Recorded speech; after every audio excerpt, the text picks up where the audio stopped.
عمومی طور پہ ہوتا یہ ہے کہ لوگ کہتے ہیں کہ جان ہے تو جہان ہے۔ جان اور جہان کا فلسفہ ہم بچپن سے ہی سنتے آ رہے ہیں۔ لوگ کہتے ہیں جائیدادیں چھوڑ دو، فلاں چھوڑ دو، نظریات پر بھی کمپرومائز کر لیتے ہیں۔ جب جان نہیں ہے تو باقی کیا؟ جان ہے تو جہان ہے۔ اس فلسفے کو حسین ابن علی نے بدل کے رکھ دیا۔ حسین ابن علی نے بتایا کہ جان نہیں ہے، ارے پھر بھی ساری کائنات تیری ہے۔ لوگ کہتے ہیں اگر لٹ گئے تو پھر سب کچھ برباد ہوگا۔ حسین ابن علی نے فلسفہ دیا کہ لٹ کے ہی تو آباد ہوا جاتا ہے۔ یزید سب کچھ بچا کے بھی نہ بچ سکا، حسین سب کچھ کٹا کے بھی زندہ و جاوید رہا۔ یہ فلسفہ دیا کہ سب کچھ کٹ جائے، سر نیزے کی نوک پر بھی چڑھ جائے، خاندان کی لاشیں بکھری پڑی ہوں اور گھوڑوں کے ٹاپوں تلے روندی جائیں، کفن بھی کھینچ لیا جائے، خیموں کو بھی آگ لگا دی جائے، لیکن سرے شہیداں پھر بھی نیزوں پر بلند ہی رہے، اونچا ہی رہے گا۔ یہ فلسفہ دیا حسین ابن علی نے کہ یہ سر جھکنے کے لیے نہیں ہے، یہ سر تو بلند ہونے کے لیے ہے۔ اور میں ایک بات کہا کرتا ہوں، لوگ سر بچانے کے لیے ظالم کے ہاتھوں میں ہاتھ دے دیتے ہیں کہ سر بچ جائے۔ ارے حسین نے ہاتھ بچانے کے لیے اپنا سر دے دیا ہے۔ ہم نے بچپن سے لے کے لڑکپن تک اور لڑکپن سے لے کے آج تک نبی رحمت صلی اللہ علیہ وسلم کا یہ فرمان سنا ہے، من رآ منکم منکرن فَلْيُغَيِّرْهُ بِيَدِهِ فَإِن لَّمْ يَسْتَطِعْ فَبِلِسَانِهِ فَإِن لَّمْ يَسْتَطِعْ فَبِقَلْبِهِ وَذَلِكَ أَضْعَفُ الْإِيمَانِ۔ تم میں سے اگر کوئی برائی کو دیکھے تو اسے ہاتھ سے روکے، ہاتھ سے نہیں روک سکتے تو زبان سے روکے، اور زبان سے بھی نہیں روک سکتے تو کم از کم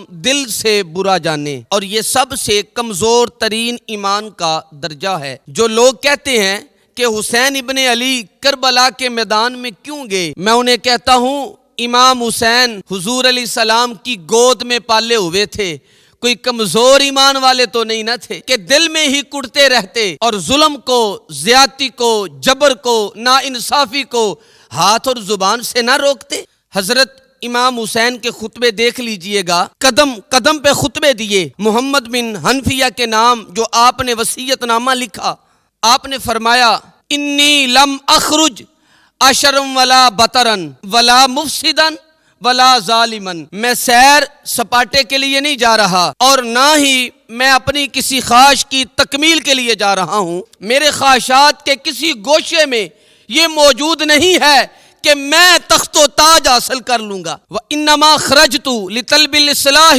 فِي أُمَّتِي جَدِّي أُرِيدُ أَنْ آمُرَ بِالْمَعْرُوفِ وَأَنْهَى عَنِ الْمُنْكَرِ، میں امر بالمعروف اور نہیں عن المنکر کے جذبوں سے مالا مال ہو کے میں اس سفر کو اختیار کر رہا ہوں کہ جب شریعت کا مذاق اڑایا جا رہا ہو، شریعت کی شکل بدلی جا رہی ہو، خلافت کا رشتہ قرآن سے ٹوٹ گیا ہو اور ایک نئی صورت دین کو دی جا رہی ہو، اور جو اس سانچے میں ڈھل کے دین نکلے گا، ارے وہ محمد عربی کا دین تو نہیں ہوگا جو طائف کے بازاروں سے لے کے ارے مکے کی گلیوں تک، احد سے لے کے غزوہ حنین تک حضور نے خود کو اور اپنے اصحاب کو تکلیف میں ڈال کر جو دین دیا، جو امت تشکیل دی، یہ یزید سارے اس نظام کو بدل رہا ہے۔ تو کیا نبی کا نواسا جس کو حضور نے اپنی گود میں پالا ہو، وہ کیا خاموش ہو کے بیٹھ جائے؟ تو کہا حسین ایسا نہیں ہونے دے گا، اور اس کی جو بھی قیمت ادا کرنا پڑی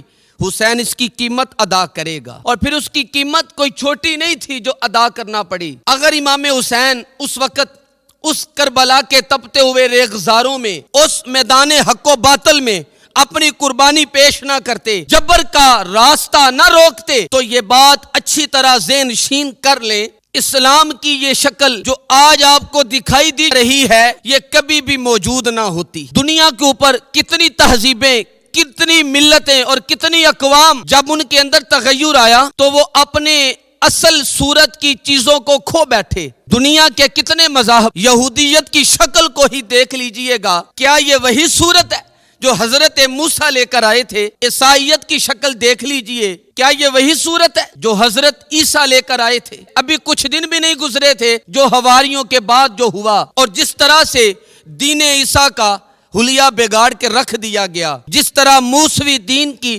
شکل کو بدل کے رکھ دیا گیا، تو کیا دین محمدی کی شکل باقی رہتی؟ جب یوں دین کی شکل اور صورت بدلنے والے میدان میں موجود ہوئے تھے، لیکن باقی ادیان، باقی تہذیبیں، باقی ملل، باقی قومیں، ان کی شکل اس لیے تبدیل ہو گئی کیونکہ اس شکل کو بچانے والا کوئی حسین وہاں موجود نہیں تھا، اور یہاں اس دین کی اصل صورت اور شکل اس لیے موجود ہے کیونکہ اس صورت کو بچانے کے لیے حسین ابن علی موجود تھا۔ مسٹر گوکھلے نے کہا تھا کہ اگر حسین ابن علی موجود نہ ہوتے تو اسلام یا تو مٹ جاتا یا اس کی اصل شکل موجود نہ رہتی جو محمد بن عبداللہ لے کر آئے تھے۔ اس کی شکل وہ ہوتی جو یزید پیش کر کے جاتا، لیکن حسین ابن علی کی قربانی ان کی نزہت کی وجہ سے ہے، ان کے قیام کی وجہ سے ہے، ان کے کھڑا ہو جانے کی وجہ سے ہے۔ 14 صدیاں گزر جانے کے بعد بھی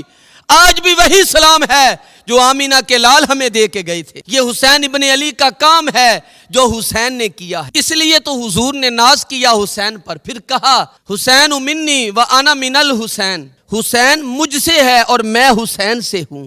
یہ مجھ سے ہے کہ میری بیٹی کا بیٹا ہے، میری نسل ہے، میرا نسب ہے، میں حسین سے ہوں۔ قیامت تک میرے دین کا جھولا جھولتا رہے گا کیونکہ اس کی بنیادوں میں لہو حسین ابن علی کا ہوگا۔ حضرت امام حسین نے ایک بات کہی، جب بیعت کا آپ سے مطالبہ کیا گیا تو آپ نے یہ نہیں کہا کہ میں یزید کی بیعت نہیں کرتا، بلکہ آپ کا جملہ طریق ساز ہے۔ بڑے لوگوں کا کلام بھی بڑا ہوتا ہے اور حکمت کے نور سے بھرا ہوا ہوتا ہے، قیامت تک ایک نصب العین دینا تھا۔ یہ نہیں کہا کہ حسین ابن علی یزید کی بیعت نہیں کرے گا، بلکہ کہا مثلی لا یبایع مثلہ، کہا میرے جیسا اس جیسے کی بیعت کیسے کر سکتا ہے۔ یہ تو قیامت تک کے لیے لاہ عمل دے دیا کہ جو حسین کے نقش قدم پہ چلنے والا ہوگا وہ وقت کے یزید کے ہاتھ میں اپنا ہاتھ نہیں دے گا، کٹ جائے بازو، کٹ جائیں خاندان، لٹ جائے۔ یہ حسین ابن علی کا پیغام ہے۔